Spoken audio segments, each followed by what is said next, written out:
Bismillahirrahmanirrahim. Assalamualaikum warahmatullahi wabarakatuh. Di sini kami dari kelompok 4 ingin mempresentasikan hasil analisis yang telah kami wawancarai. Di sini kami beranggotakan 4 orang. Yang pertama ada Zauzia Zahra dengan NPM 23001. Lalu ada saya sendiri, Amel Yuliani dengan NPM 23002. Lalu ada Elvariani dengan NPM 23008. Dan yang terakhir ada Linda Amelia dengan NPM 23019. Dan di sini juga kami mengambil salah satu kategori UMKM, yaitu kategori agribisnis. Dan di sini juga kami mengambil salah satu UMKM agribisnis yang bernama Adikarya, yang bertempat di Blok Jombol nomor 27 RT 2 RW 5 Kecamatan Dawan, Kabupaten Majalengka, Jawa Barat. Dan di sini juga kami mewawancarai 2 jabatan. Yang pertama ada owner, yaitu Ibu Farhana dan Bapak Andreas Andriansyah. Dan yang terakhir itu ada dari bagian marketingnya, yaitu Teh Ayu. Dan kami akan memaparkan beberapa pertanyaan dari hasil analisis wawancara. Yang pertama itu ada bagaimana posisi sebagai owner, mulai dari cara bekerja dan tanggung jawabnya seperti apa. Yang kedua ada bagaimana posisi sebagai karyawan, mulai dari cara pekerjaannya dan tanggung jawabnya yang seperti apa. Yang selanjutnya juga ada owner pasti memberikan kompensasi terhadap karyawannya. Berapa kompensasi yang diberikan kepada karyawannya sesuai dengan posisinya. Yang selanjutnya yang keempat itu ada bagaimana cara mengimplementasikannya terhadap posisi yang mereka dapat. Dan yang pembahasan terakhir itu ada apakah cukup sukses dalam mengelola kompensasi di UMKM tersebut. Nah, untuk pembahasan selanjutnya nanti akan dijelaskan secara rinci oleh rekan-rekan saya. Baik, akan dilanjutkan oleh saya. Nah, pada pertanyaan pertama, bagaimana posisi sebagai owner, mulai dari cara bekerjanya dan tanggung jawabnya seperti apa. Nah, dikatakan bahwa sebagai owner, kita itu harus bisa menaungi semua posisi dan job desk setiap karyawan. Nah, harus bijaksana, terus harus menjadi problem solver garda terakhir saat ada masalah di lingkungan pekerjaan. Nah, cara bekerjanya itu kita bagi menjadi beberapa divisi untuk setiap karyawan, di mana setiap divisinya itu ditunjuk satu sebagai leader.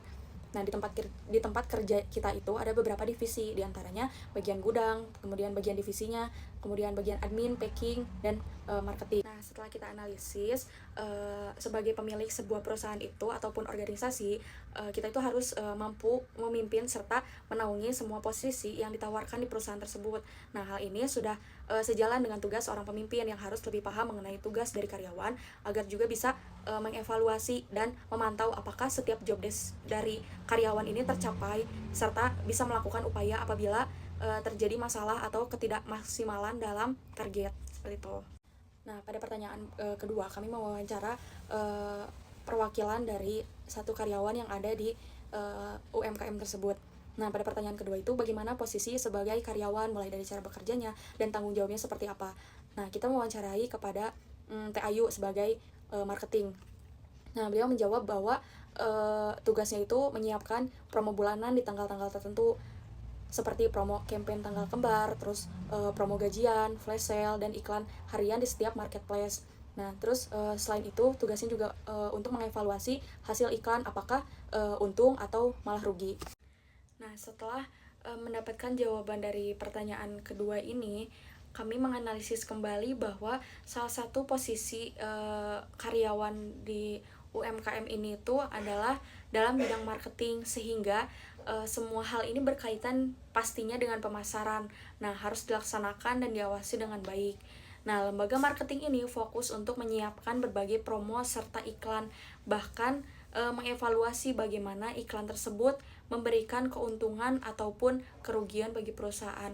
Nah, artinya setiap karyawan ini berada dalam sebuah divisi harus mampu untuk mengambil semua tanggung jawab yang berkaitan dengan divisi yang dimilikinya. agar mampu memberikan keuntungan kepada perusahaan seperti itu. Pada pembahasan selanjutnya akan dibahas oleh rekan saya. Baik, dilanjut ke pertanyaan nomor 3, yaitu owner pasti memberikan kompensasi terhadap karyawannya. Berapa kompensasi yang diberikan kepada karyawannya sesuai dengan posisinya? Jawaban wawancara, yaitu bagian admin tugasnya menerima pesanan dari customer via marketplace, menyiapkan barang yang dipesan, print receipt, simpan resi di setiap pesanan yang sudah disiapkan sebelumnya. Nah, kompensasi untuk karyawan pastinya bervariasi tergantung dari tingkat kesulitan job desk mereka. Rata-rata gaji mereka yaitu 2 juta sampai dengan 2.250.000 per bulannya.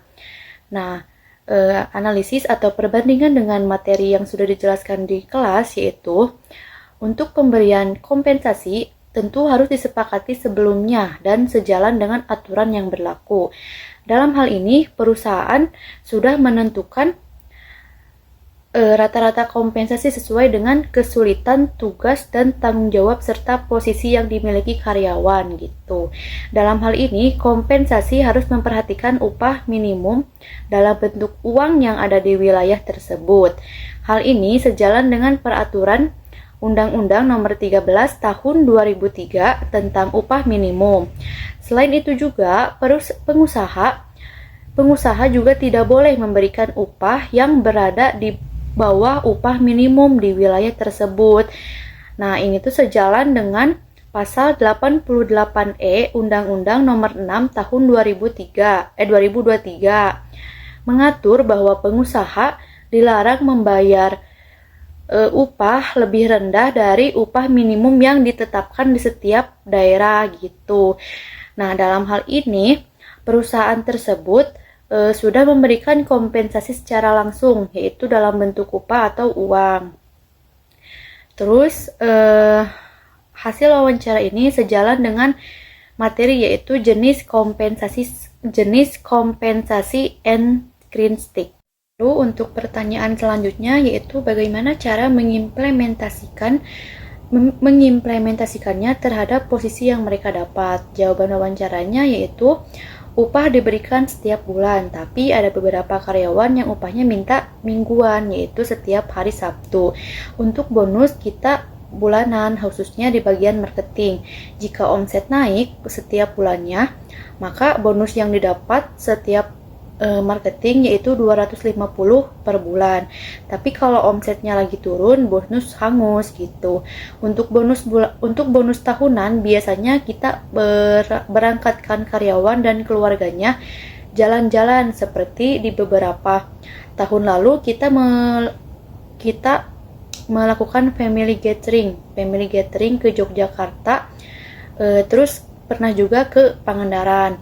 Nah, untuk analisis atau perbandingan dengan materi yang sudah disampaikan di kelas, yaitu dalam pemberian atau pengimplementasian kompensasi terhadap karyawan memiliki beberapa jangka waktu pemberian, seperti setiap bulan, setiap minggu, atau bahkan setiap tahun, tergantung kesepakatan yang sudah disepakati oleh karyawan dan perusahaan.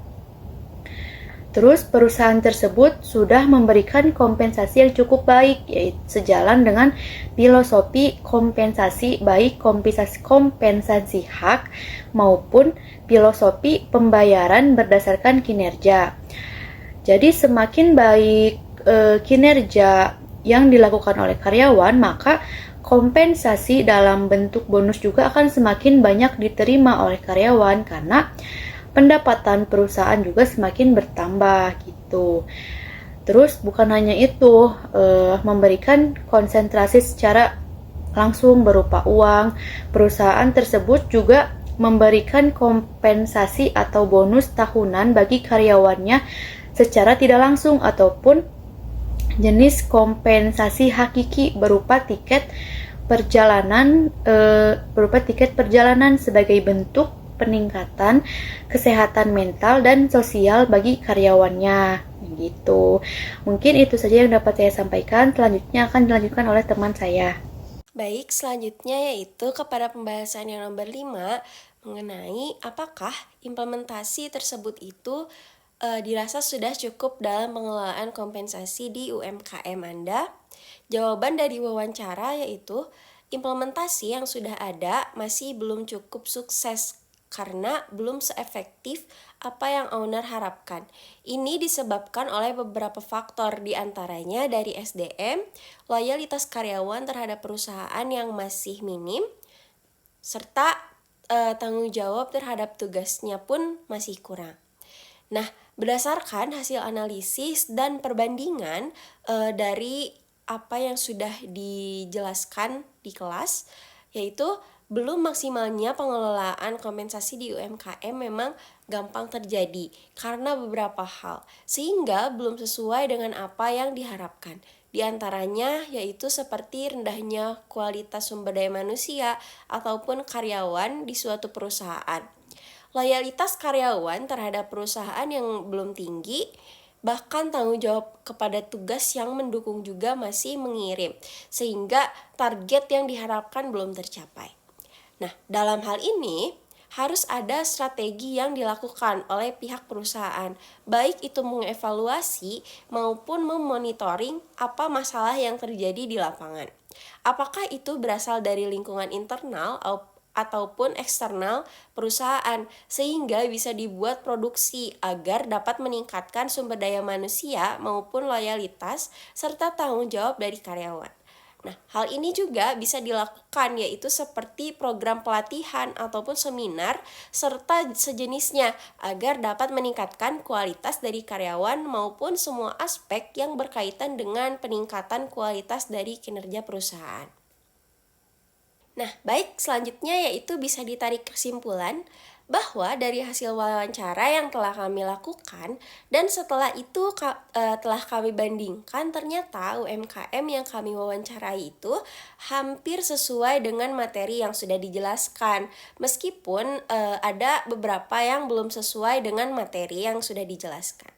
Mungkin segitu saja yang dapat kelompok kami sampaikan. Kurang lebihnya mohon maaf. Terima kasih. Wassalamualaikum warahmatullahi wabarakatuh.